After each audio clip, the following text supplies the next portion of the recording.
लिखिया में तो थोड़ा समाचार घाट जी लिखिया में तो अरे वाना भेजाना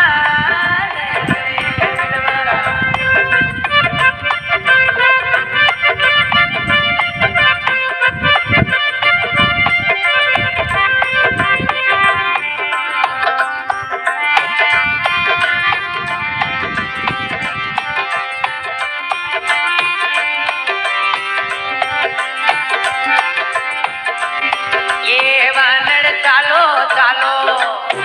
अबे मारे